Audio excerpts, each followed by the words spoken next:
Welcome to your Daily Revolution podcast. Today's topic, reminiscing of how I got here. Sit back, relax, and enjoy the show. My name is Setema, Gali, the founder and creator of the Prosperity Revolution, a global movement that helps you to get out of scarcity and into prosperity every single day. A movement where people have value, things do not, where money is a result of helping people, where you're rewarded for creating value for others, and where prosperity is not the result of luck, but a predictable steps and formulas, and where happiness is the ultimate goal.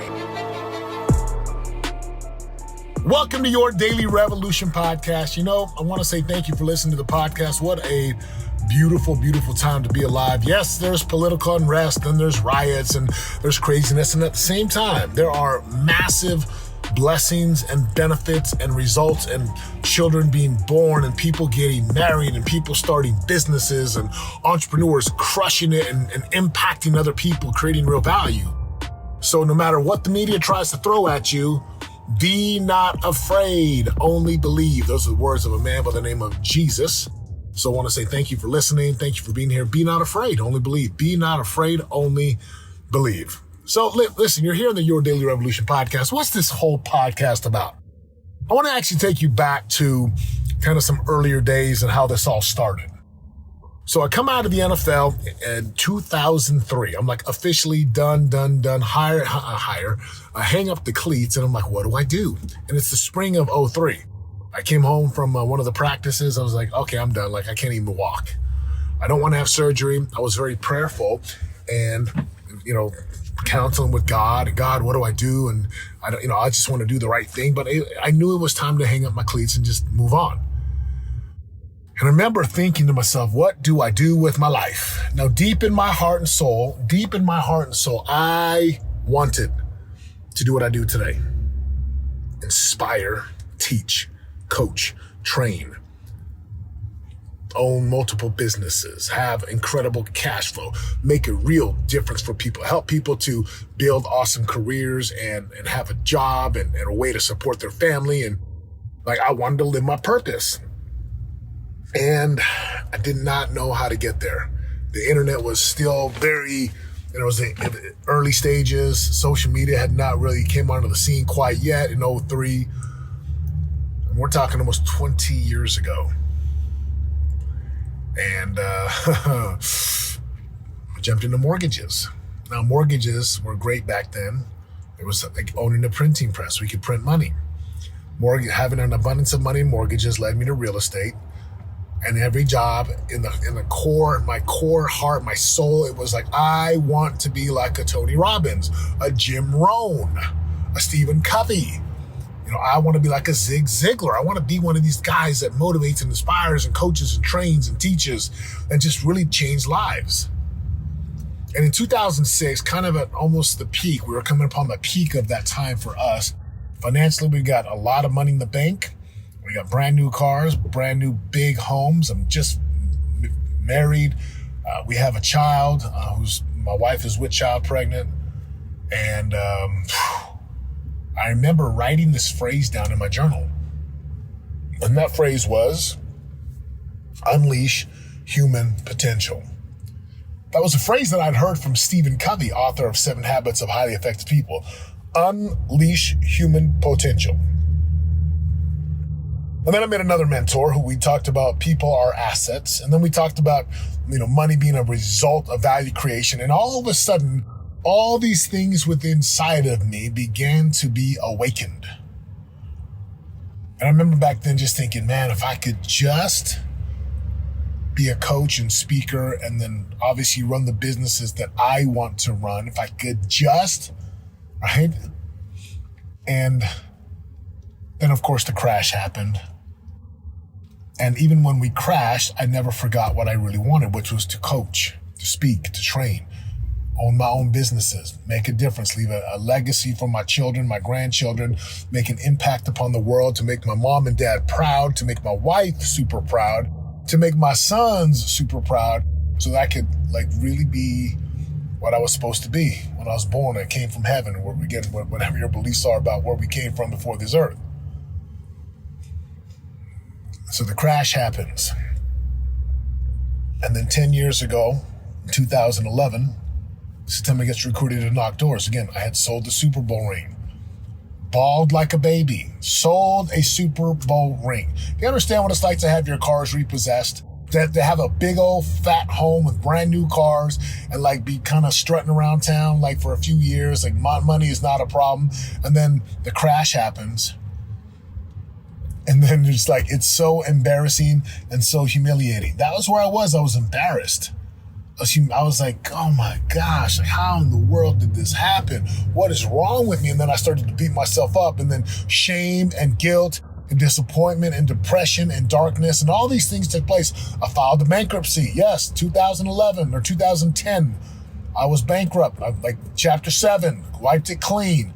Millions upon millions upon millions of dollars of real estate and assets and holdings and things that I was like, there's no way. And, for a year, I held out like, I'm going to pay this back. What a great story it's going to be. I was like, yeah, that's not, I was not skilled 10 years ago the way that I'm skilled today. I was 10 years ago. 10 years ago, as I started to knock doors, that's, we'll talk about that in another podcast, but the doors changed my life. Door-to-door industry changed my world.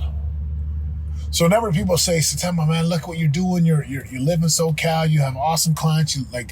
And we've just barely scratched the surface.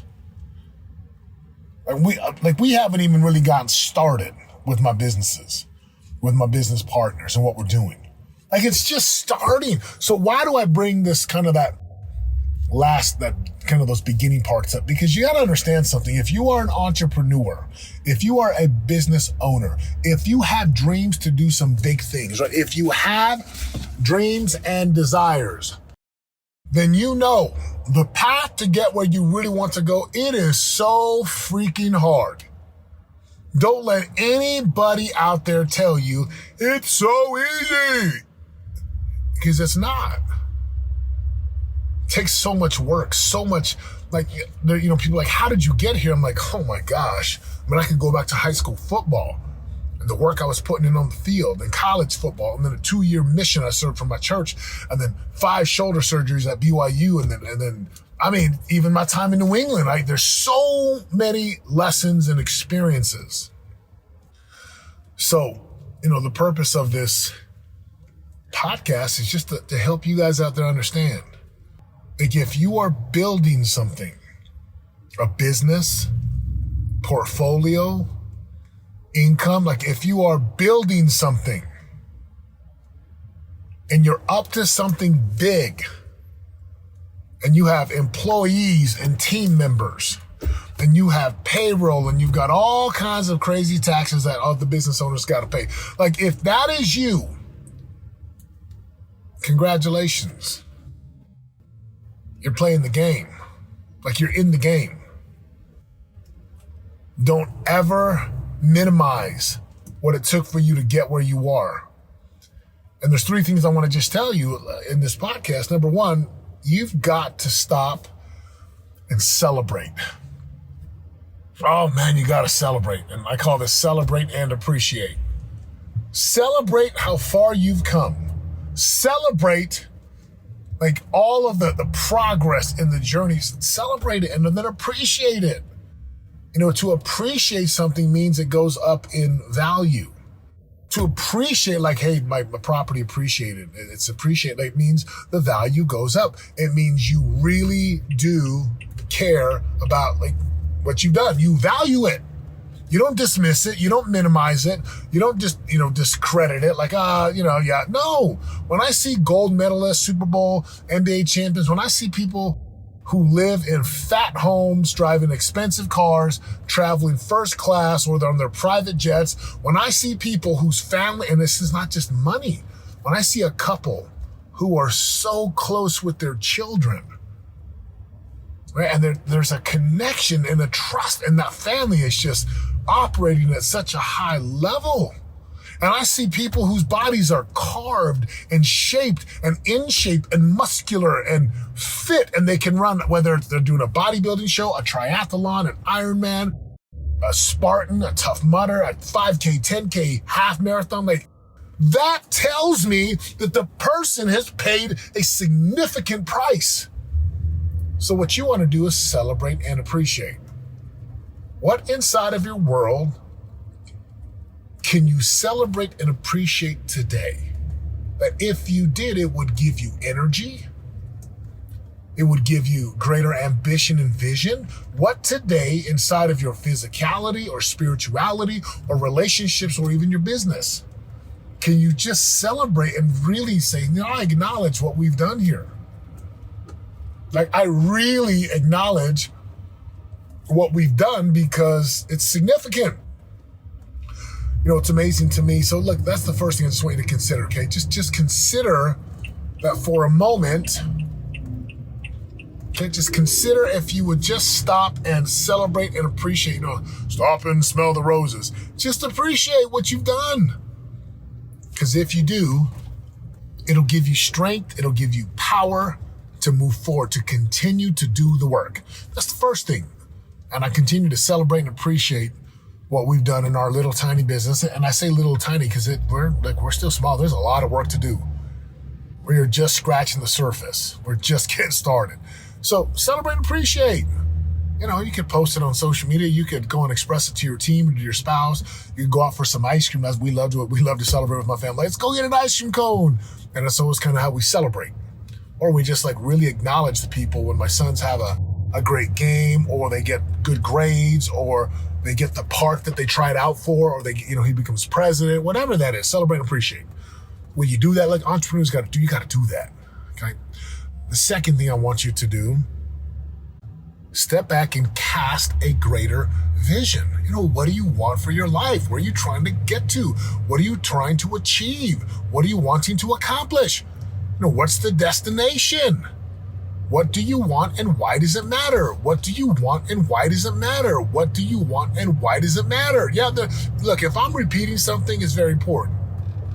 So what do you want and why does that matter?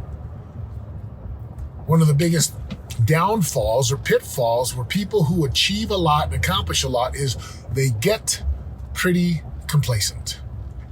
We get pretty complacent. And I got to admit, I know what that's like.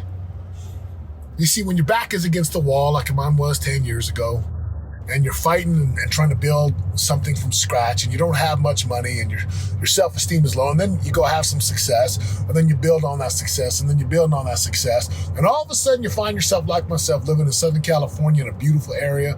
We love it. I love how we travel and how we live. I love how we do life together with my wife and my sons and my business partners. I love it. I love it. It is easy to get complacent. Are you complacent today? And, I can tell you, when you're complacent when you're just going through the motions. When you're just kind of going through motions and, it's like, life is pretty good. You got income, you got time, you got, vehicles that can transport you. You jump on an airplane, you have a vacation. Life is pretty good. And then you got to say, hey, do I need to cast a bigger vision? I've been there. I know what it's like to kind of just get complacent. You get comfortable. Money's not an issue anymore. And then you live comfortably and your home is good and life is good and health is good. And after a while, you get fat and happy and you become complacent. So the way to beat this complacency is cast a bigger vision, set bigger outcomes, dream really big, and just magnify the ambition. What do you want? What do you want? Why does that matter? What do you want? Why does that matter? And really cast a vision. Now, one of the biggest problems with casting a vision for a lot of people is they only cast a vision from what they know. So if all you know is, our company does $1 million a year, then it's like, okay, so what? And cast a bigger vision. Get outside of what you know and say, well, what would happen if we went for 10 million or 20 million or 100 million? And maybe it's not money. Maybe it's like, hey, my marriage is really good, but where can we add a little more excitement and passion and just energy and spontaneity and just being spontaneous in how we attack life? Is there a way that you can disrupt the mediocre, complacent rhythms that you currently have? And I get it. I see this happen in entrepreneurs. They fight like crazy to get to the top, and then when they get to the top of that top, they stay there. They don't continue to level up. They don't set bigger outcomes, and they stay complacent, and all of a sudden, they become, right, the kings and queens of the average, the leaders of the losers. It's not where you want to be. So where inside of your world, my friends, can you break out of the cruise control, complacent way of living and magnify and enhance the ambition and the vision for how you want to live your life? You know, if you're doing $1 million, again, I'm just using numbers for example. If you're doing 100,000, well, why not 200 or 300,000? Well, I don't know. Like, find a reason to go produce more. Maybe you're working 60 hours a week. Well, what if we cut 20 hours off and gave you, a 30 to 40 hour work week? What would you do with your extra time? Recently, we picked up pickleball. And it's pretty funny. Everyone we play with is like half my size. Not even half, like 100 pounds. Setema's this big old 6'4", 300-pound Samoan guy, and I'm like pretending like I'm playing racquetball or tennis. Pickleball's been fun. I want to take my boys skiing and snowboarding. They've never been. Are you kidding me? I was like, golly, I got to get on the slopes with my boys. You really want to start looking at your life and say, where can I just enhance and magnify and just really cast a greater vision? So you celebrate and appreciate. You cast a greater vision and enhance and magnify the ambition. And then the third thing I would add to this podcast is simply this. And it's probably my favorite of them all, which is simply this. Stay humble and hungry, my friends. Stay humble and hungry. I stay humble. Why? Because, look, as you level up, you're going to have this temptation to get cocky and arrogant. And you see this all the time. People get really, really, really cocky. They become too good for other people. They treat people differently. They forget where they came from. Stay humble. Stay humble. Acknowledge that the people who got you there, acknowledge God's hands and the universe's hands, acknowledge kind of that invisible hand, acknowledge that it's not just you. I'd laugh at people who say, I'm self-made. Self-made? Nobody's self-made. Everyone gets help from somewhere, something, or people along the way. So stay humble. Can you please stay humble? Meaning, stop treating people like you're so much better than them. Every person that I run across has a role to play in my life. Doesn't matter if you're the guy who drives a truck that picks up the trash. I'm grateful. A landscaper, I'm grateful. A doctor, I am grateful. A dentist, I am grateful. Like, every person plays an incredible role. So stay humble. It's fun to be around humble people, right? When they're not trying to be the center of attention all the time, and they don't have the universe revolves around me syndrome. Like, just because you made some money and have a nice car, or you have lots of likes and hearts in social media, that stuff don't matter. How do you treat people? How do you treat people when they're in a different industry than you? How do you treat people who can't do anything for you? Stay humble and stay hungry. Hungry means, look, I'm going to go continue to grow. I want to increase my ambition. I want to create and accomplish and just dominate or conquer, right? We're talking about sports, but maybe in family or relationships, I want to continue to strive for greatness. I want to continue to increase the amount of happiness and for how long we're happy. I want to continue to feel happy and gratitude and joy. Stay humble, stay hungry. Will you do that? Will you keep that hunger, that fire inside of you for greatness, for excellence, for achieving, for accomplishing, and for staying in alignment? Will you keep that? Will you really stay on that path of, look, I don't care how much I accomplish. I don't care how great I get. I'm going to just continue to stay humble and hungry like I was when I first started. Hungry, hungry, hungry for success, hungry for greatness, hungry for impact. Look, if this podcast has made a difference for you, my friends, I invite you to go share it with somebody and then go and apply the things that you've learned here. Right? Go and apply it. Go and celebrate and appreciate the great things you've done. Cast that vision to a future. Stay humble and hungry for greater success, for happiness. And as you hit those roadblocks, just don't quit, right? Don't quit. Don't stop. Keep going. My friends, I appreciate listening to the podcast. Until next time, I'm out. Let's go! This is your daily revolution. Living prosperity, we show you how to do it. There's no luck about it. We got the strategic blueprint. This is your daily revolution. You already know. And if you don't, then check my resume. Turning pressure into possibilities every day. We all can win and live our unique purpose. We change our mindsets and put the work in. This is your daily revolution. Daily revolution. Revolution. Your daily revolution podcast.